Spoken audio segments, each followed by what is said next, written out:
most likely scenarios, he finished his term. And the effects of the Lava Jato now are starting to wind down. Corruption is, though, it's something huge factor in the elections, and not just in Brazil, but throughout Latin America, and we'll talk about it. It's a common theme through these elections. It's too early to tell who's going to win the presidential elections, but if you look at a poll right now, who's ahead is President Lula. President Lula is the guy who really took Brazil into this huge overspending and state-run model, okay? He has been indicted. That means he's been charged through the Lava Jato for personal enrichment.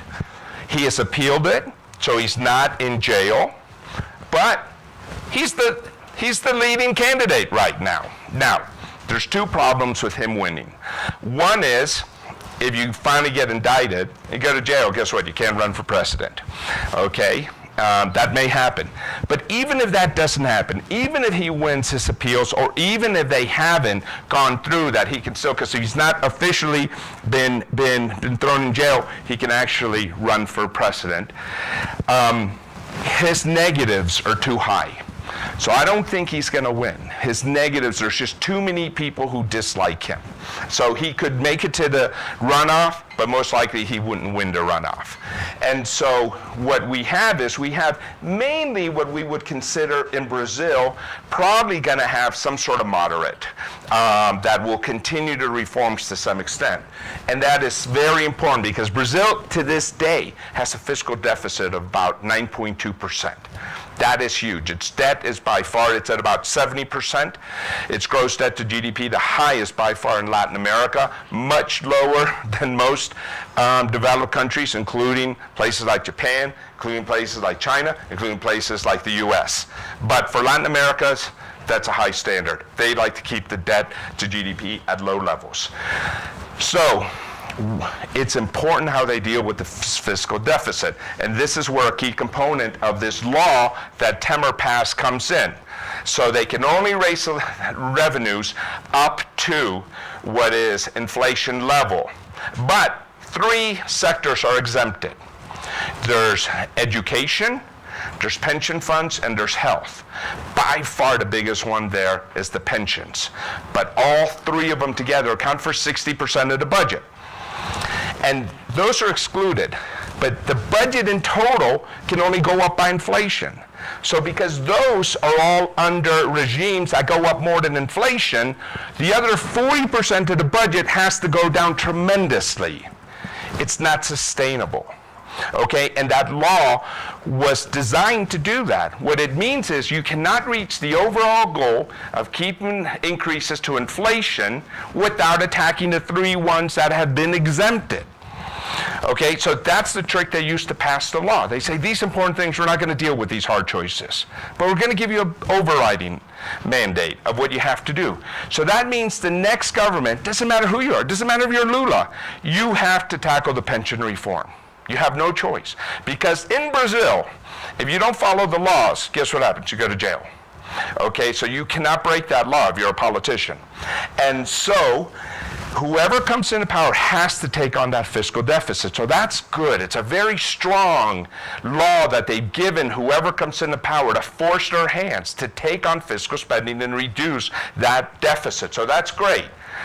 The problem is that, think about if you were living on 110% of your salary for quite a few years, and now you were asked to live on 90% of your salary, which ultimately that's what Brazil has to do, your spending would go down tremendously. And so whatever government stimulus there was in Brazil is now going to be a negative. So this is going to be a hamper for Brazil going forward. It's a hamper that none of the other Latin American countries have. So improving, they're taking on the problem, but the pain is yet to be felt, or it's going to certainly curtail growth somewhat going forward in Brazil. Mexico. President Peña Nieto, for those of us who were with us in Mexico, for those of us who heard me espouse how good the reforms were, historical indeed, it's true. Unfortunately, the Mexican people don't think so. So his approval rating's about 20%. And why don't the Mexican people believe in these reforms because what happened is he allowed foreign enterprises to go into a previously protected, 100% protected for the state company Pemex to deal with the oil sector.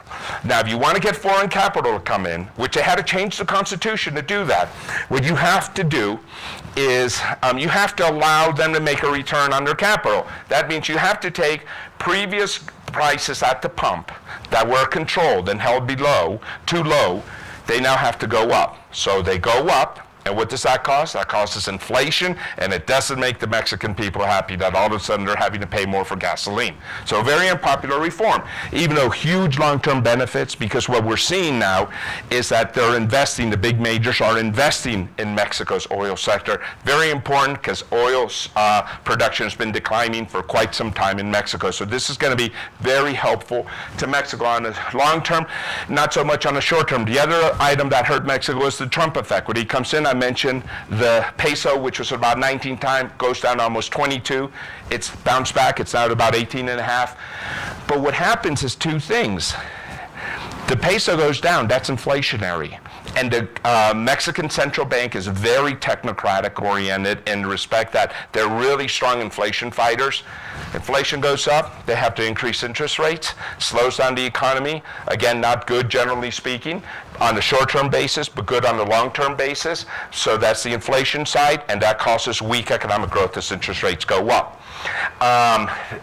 Perhaps equally important is if you're looking to put manufacturing facilities and invest in Mexico, and you hear the rantings of the now President-elect Trump, guess what you did? You stopped your plans to see, let's see what happens here. Okay, and so investment went down greatly into the growth engine of Mexico, which is its ability to export.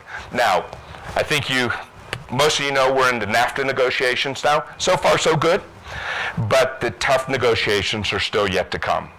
We don't know what's going to happen with them, but we would argue, even if they completely collapse and the U.S. pulls out of NAFTA, we don't think it's the end of the world for Mexico.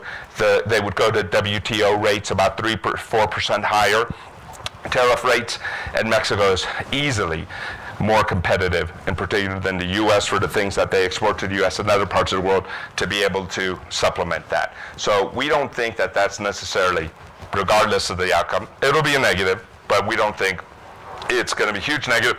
And the Mexicans actually have been talking about saying, let's just get out, or let's not negotiate, and let's wait till the next president comes into the U.S. and we'll negotiate with someone else. So we're not exactly sure what'll happen. Elections are coming up in July of next year, and the leader is a populist. Broke away from the PRD, which is the left of center party. Name is Andrés Manuel López Obrador. That's a lot of names, so they call him AMLO. And so he goes by AMLO. He is the anti-establishment populist candidate.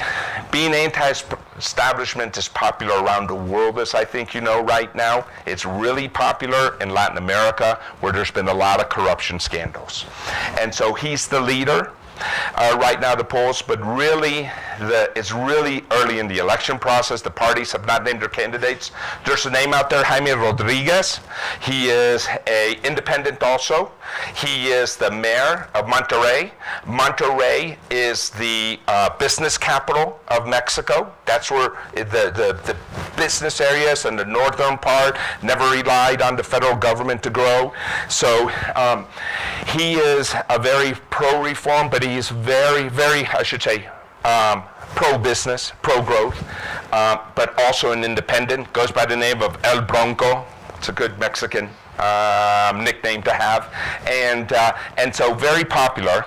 Could be a dark horse candidate who comes in. Remember, you can win the elections. The more candidates you have in, you could maybe 20%, and you could win the elections depending on how other people do. And so it's too early to tell who's going to win the elections, but what do we believe? We believe the same thing we've been espousing for a long time, and that is Mexico's not about who's the president is. The politics of managing of them have become more and more moderate, regardless of where the party is, and the driver is exports. It is a very fine-tuned export machine. Mexico has become more and more competitive vis-a-vis China, continues to do so. We believe will in the future, and we think the prospects for Mexico look good. It's had some bad breaks, as I mentioned, about the peso and the inflation and so forth. They've taken their medicine, and so we think Mexico is in a very good state. Chile has the highest GDP of exports to the economy in any other country. So 16% of a copper, which is almost all of exports of Chile, is equal to GDP. Obviously, there's some other effects, but so it has been negatively impacted by that, but also President Bachelet, who's a left-of-center candidate, really changed a lot of policies. She increased tax rates, fiscal deficits, which are very conservative, fiscally run country in the past. She's restricted worker mobility, given that unions a lot more power than they've had in the past. And so these are things that are not temporary, we believe. These are permanent changes to the Chilean economy, which we believe will make them less competitive than they've been in the future, but still remain one of the most, if not the most competitive country in Latin America. But there has been a change. The economy's done very well. People are ready for a change, and it's going to be a right-of-center president. Sebastián Piñera has been the president before. He's, as the label would imply, very pro-business, may try to reverse some of these things, may not be able to. It's not easy to do. So what we would say about Chile is Chile has very good prospects going forward, and that's why it's been the best performing country this year in Latin America. Prices are coming back of copper, and people are excited about a pro-growth, pro-business president coming in. Again, we don't challenge this. We just can't find the companies that would meet our valuation parameters to invest. Colombia, the country we find ourselves in, the big deal here is the end of the 5-decade civil war. I think if we're to have this conference 3 years ago, I may be speaking to myself. There are a lot of people very concerned with the situation of security and the civil war in Colombia. That's been going on for 50 years. And so the fact that it's basically becoming a non-issue is historic. And Colombia's always been a well-managed country, very good technocrats managing the economy. So politicians have been focused on the Civil War, and we finally have a peace process here that's basically not ending it with the major group, but also the secondary guerrilla group. So we're going into a different area with Colombia. It's going to yield very long-term prospects. Peace is not cheap. You have to supplement the income of these people, but there are also the ex-terrorists / rebels, and so that's going to be expensive. And what is starting to happen in Colombia, now that the security issue is not the driving issue for a lot of elections, what you're going to see is they're going to be more focused on the economic side of the equation. And so we think they're all moderates by and large that are going to come in. So we think Colombia is very good, regardless of who wins the presidential elections going forward, a very good situation. Price of oil, which is an important factor, and again, a factor, not the only driver, for Colombia are going up, and that's going to help it. It's also going to help with investments, because it was hard to get oil companies to make big investments when you got people blowing up their pipelines. So that's going to certainly improve. Peru. So President Pedro Pablo Kachinsky, we call PPK, arguably as a technocrat, as an able leader of any country, the strongest. I'm Peruvian, take that with a grain of salt, but the guy was educated in Oxford, Princeton, educated economist, worked at the World Bank, worked at the IMF, worked on Wall Street, indeed had a private equity firm, Latin America Enterprise Fund, out of Miami, not too far from our office. And so this guy's also been the Minister of Mines. He's been the Prime Minister. He's been the Minister of Finance. So this guy really knows his stuff. And the Peruvian people voted him in because they wanted good technocratic leadership. And so he comes in. The problem for Peru has been that we've had El Nino. And El Nino has created great floods in the northern part of the country, and so a lot of devastation that's going to take a lot of money by the central government to repair. Also, Odebrecht. Odebrecht is one of the lead companies, if not the lead Brazilian company in the corruption scandals. They were not just paying off people in Brazil, they were paying off people all over Latin America. And so they were corruption with the large construction companies there. And so construction has come to a halt as the Peruvian government tries to figure out how involved the Peruvian construction companies were.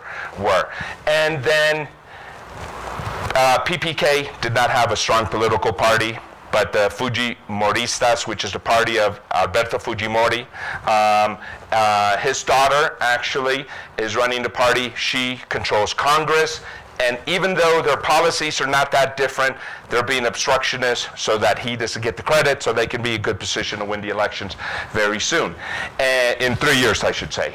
And so, while we have a very good president and Peru's in a good stable situation and investments coming back on the mining side of the equation, what PPK is going to try to do is create private-public partnerships to increase investment, and he's also going to try to reduce bureaucracy. So again, Peru, we think, is a very good situation.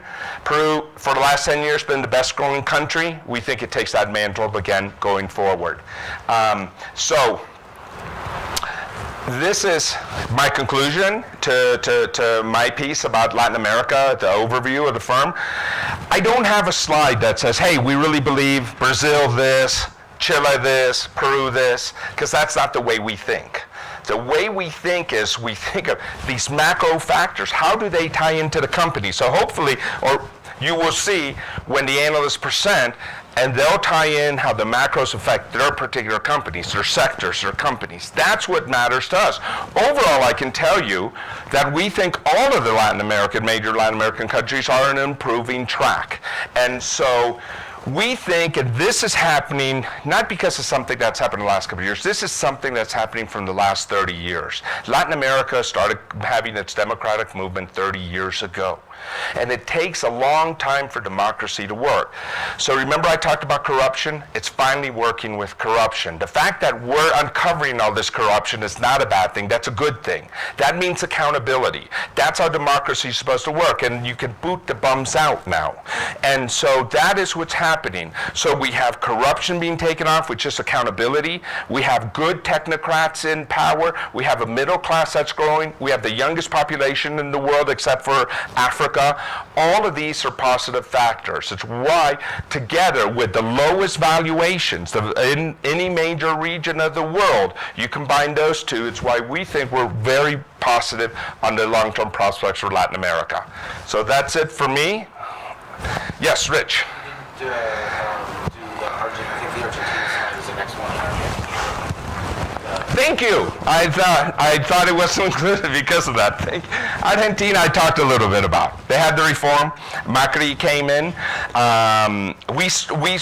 We invested in Argentina because we knew whoever came in was going to be an improvement. So Macri did come in, and he's doing a lot of things, so floating the currency, which is major, allowing capital controls to go away. He's renegotiated debt, which allows him to raise capital investment in the outside from the major development institutions. So all good things. It needs to continue. It's going to take a while. It's 12 years of really just disastrous economic policies. And so, and all indications are that it's going to continue, and because he's going to get a improved mandate through the congressional elections. And I think the big question in everyone's mind when it comes to Argentina is, will they make the World Cup? And that's the other thing we're going to find out today, because they have to win. They have to beat Ecuador today to make it there. And who knows, maybe that'll boost investor confidence or something in the country. Jeff. Well, I'm sorry to take you back to macro issues, but every time the 10-year Treasury ticks up, everybody worries about Latin America, as though the case of Bono crisis is just around the corner again. And so what's your perspective now, 2017, about debt exposure, both on the corporate side as well as dollar-based debt and sovereign?